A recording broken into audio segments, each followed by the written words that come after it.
Today on Arizona Highways Television, it's the music of Arizona. No, we're not Seattle, but you would be surprised at how many musical wonders have come from here. This is this guy from the Scorpions. Plus, Danny Zelisko, the legendary concert promoter, and an inside look at his fabulous collection of over 40 years of rock and roll.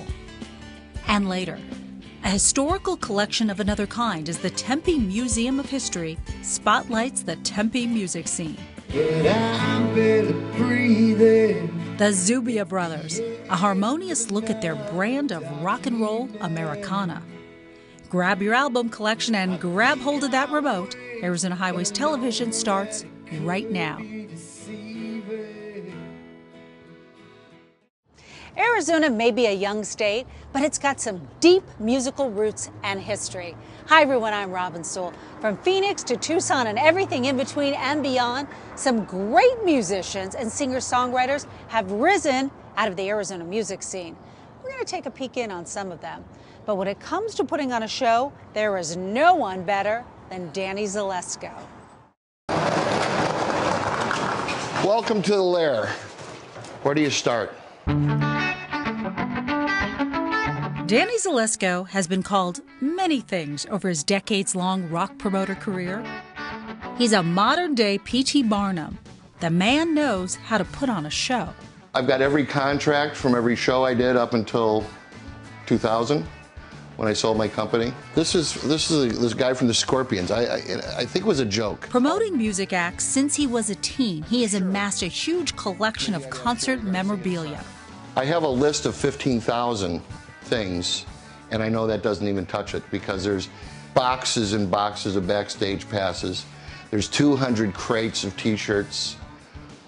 I mean, it's not about being a pack rat. It really isn't. It's history, and people are sharing it with you by doing the show. There's always, I mean, there's the signs that are on the walls that say, "Go this way to catering, Eric Clapton."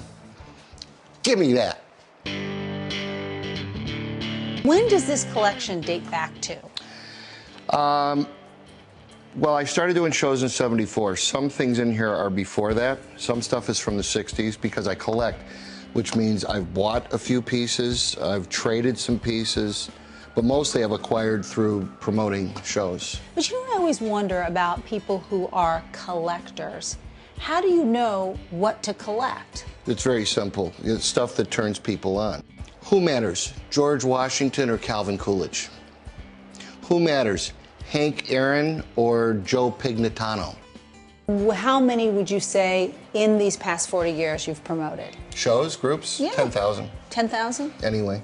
And so you've gone from making $1 with Cheap Trick to artists who are making...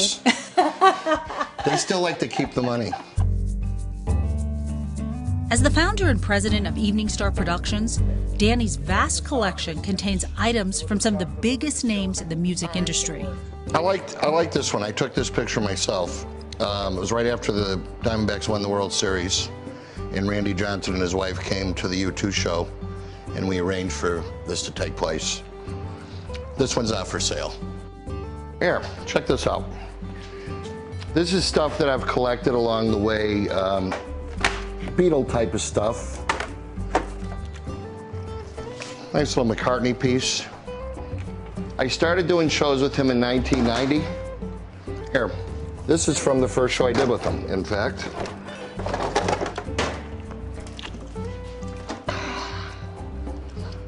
So that was the fastest sellout up until that point in history at that stadium, Sun Devil Stadium. Great guy, classic, class act. Look at the opening act was in the ticket price. Alice Cooper, our very own Alice Cooper. Oh my God. Tickets $250. We got to show this. Look at that. $250. Well, this is more Harrison stuff. Every piece represents a moment in time that I was there for. I could force you to look back at where you've been and who you've been with, and it reminds you of the stories that would otherwise be forgotten, I think. A Danny Zelisko story that's forgotten? I don't think so.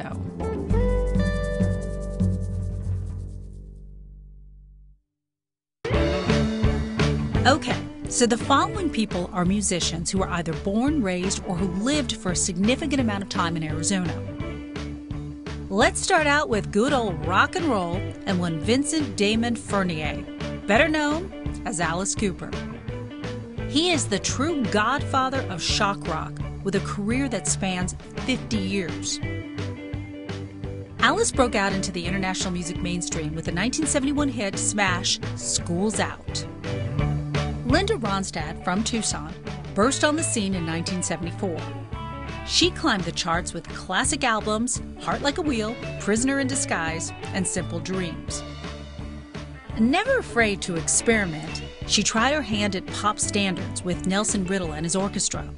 And later she recorded 3 albums of traditional Mexican music with her father, who used to sing with her.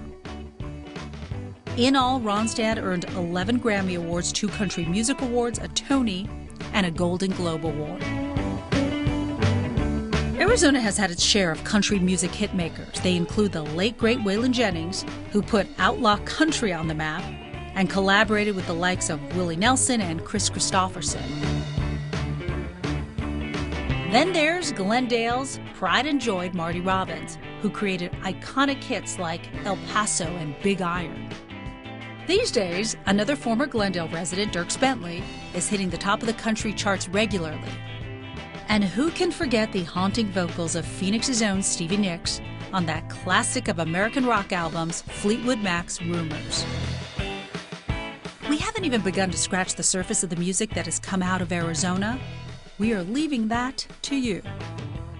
So hit the stores, buy them in wax or online, but listen, learn, and enjoy Arizona's part in music history.